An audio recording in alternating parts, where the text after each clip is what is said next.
Assalamualaikum warahmatullahi wabarakatuh. Perkenalkan, nama saya Jenny Permata dengan NIM C1C02308 dari Prodi S1 Akuntansi kelas R11. Di sini saya akan mempresentasikan tugas mata kuliah perpajakan 1 yang akan membahas stelsel pajak, kendala, serta penggolongan pajak. Baiklah, saya langsung saja ke pembahasan inti dari materi saya kali ini, yaitu pengertian stelsel. Berdasarkan definisinya, stelsel pajak adalah sistem pemungutan yang digunakan untuk menghitung besarnya pajak yang harus dibayarkan oleh wajib pajak. Selanjutnya adalah jenis-jenis stelsel pajak, terbagi menjadi 3. Yang pertama ada sistem nyata atau real. Sistem ini merupakan pemungutan pajak yang berdasarkan pada objek atau penghasilan yang diperoleh sesungguhnya. Yang kedua ada sistem fiktif atau anggapan. Stelsel fiktif merupakan jenis sistem pemungutan pajak yang didasarkan pada suatu anggapan berdasarkan undang-undang yang berlaku. Tidak seperti stelsel nyata yang membayarkan pada pajak di akhir. Pada sistem ini pajak dibayarkan di muka. Karena pemungutan dilakukan pada awal periode, pemerintah bisa mendapatkan dana untuk pembangunan. Yang ketiga, sistem campuran. Sesuai dengan namanya, sistem ini menggunakan kombinasi antara stelsel nyata dan anggapan. Cara kerjanya adalah pada awal tahun besarnya pajak dihitung berdasarkan stelsel fiktif. Lalu pada akhir tahun besarnya pajak dihitung berdasarkan stelsel real. Selanjutnya adalah kendala dalam pemungutan pajak. Terdapat beberapa kendala dalam pemungutan pajak. Salah satunya adalah kurangnya atau tidak adanya kesadaran masyarakat sebagai wajib pajak untuk membayar pajak ke negara adalah sebagai bentuk perlawanan. Selanjutnya adalah peraturan pelaksana undang-undang sering tidak konsisten dengan undang-undang. Dan banyaknya pungutan resmi, baik tidak resmi di pusat maupun di daerah, dan kurangnya sosialisasi dari pemerintah kepada masyarakat sebagai wajib pajak mengenai pentingnya membayar pajak, manfaat membayar pajak, dan sanksi yang akan diterima apabila wajib pajak melalaikan kewajibannya. Selanjutnya adalah bentuk perlawanan pajak. 1. Ada perlawanan pasif. Perlawanan pajak secara pasif ini berkaitan dengan keadaan sosial ekonomi masyarakat di negara yang bersangkutan. Pada umumnya masyarakat tidak melakukan suatu upaya yang sistematis dalam rangka menghambat penerimaan negara, tapi lebih dikarenakan oleh kebiasaan-kebiasaan yang berlaku dalam masyarakat itu. Selanjutnya adalah perlawanan aktif. Perlawanan pajak secara aktif ini merupakan serangkaian usaha yang dilakukan oleh wajib pajak untuk tidak membayar pajak atau mengurangi jumlah pajak yang seharusnya dibayar. Perlawanan aktif ini terbagi menjadi 2. Yang pertama ada penghindaran pajak dan yang kedua penggelapan pajak.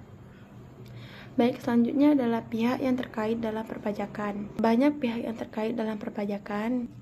Salah satunya adalah Menteri Keuangan Republik Indonesia, Sekjen Kemenke, Wakil Komisi X DPR, Sekjen Kemendikbud, Ditjen Pembelajaran dan Kemahasiswaan Kemendristek Dikti, Ekselon 1 di lingkungan Kemendikbud, Direktur Pendidikan dan Pelayanan Masyarakat, KPK, Direktur Departemen Literasi dan Edukasi Keuangan, OJK, Direktur Peran Serta Masyarakat, BNN. Selanjutnya kita masuk ke penggolongan pajak.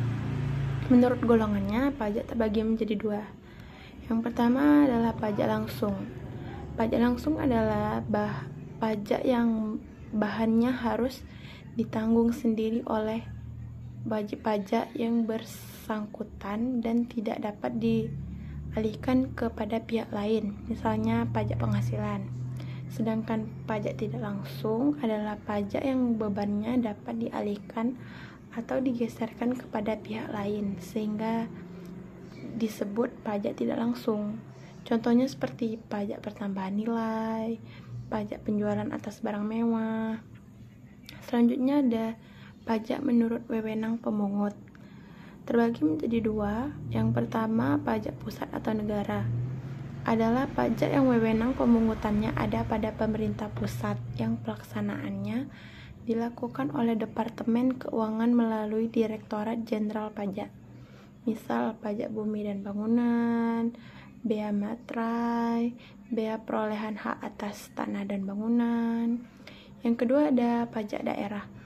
Adalah pajak yang wewenang pemungutannya ada pada pemerintah daerah yang pelaksanaannya dilakukan oleh Dinas Pendapatan Daerah. Pajak provinsi contohnya ada pajak kendaraan bermotor dan kendaraan di atas air dan lain-lainnya. Selanjutnya adalah pajak menurut sifatnya. Yang pertama ada pajak subjektif, adalah pajak yang memperhatikan kondisi atau keadaan wajib pajak. Dalam menentukan pajaknya harus ada alasan-alasan objektif yang berhubungan erat dengan keadaan materialnya, yaitu gaya pikul. Contohnya pajak penghasilan. Yang kedua, ada pajak objektif. Adalah pajak yang pada awalnya memperhatikan objek yang menyebabkan timbulnya kewajiban membayar. Kemudian baru dicari subjeknya, baik orang pribadi maupun badan negara atau badan usaha. Jadi dengan kata lain, pajak objektif adalah pengenaan pajak yang hanya memperhatikan objeknya saja.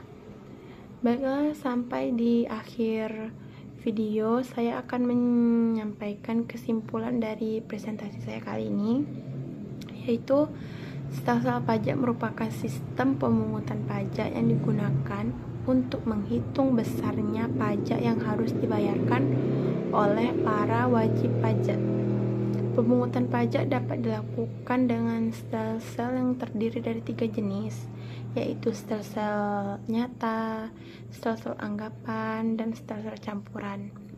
Kurangnya atau tidak adanya kesadaran masyarakat sebagai wajib pajak untuk membayar pajak ke negara adalah bentuk perlawanan.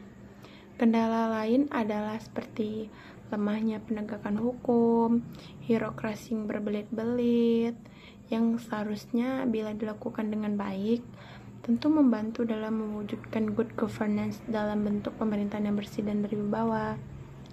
Baiklah, sampai di sini saja pembahasan materi kita kali ini. Kalau ada kesalahan saya dalam berkata, saya mohon maaf. Saya akhiri dengan wassalamualaikum warahmatullahi wabarakatuh.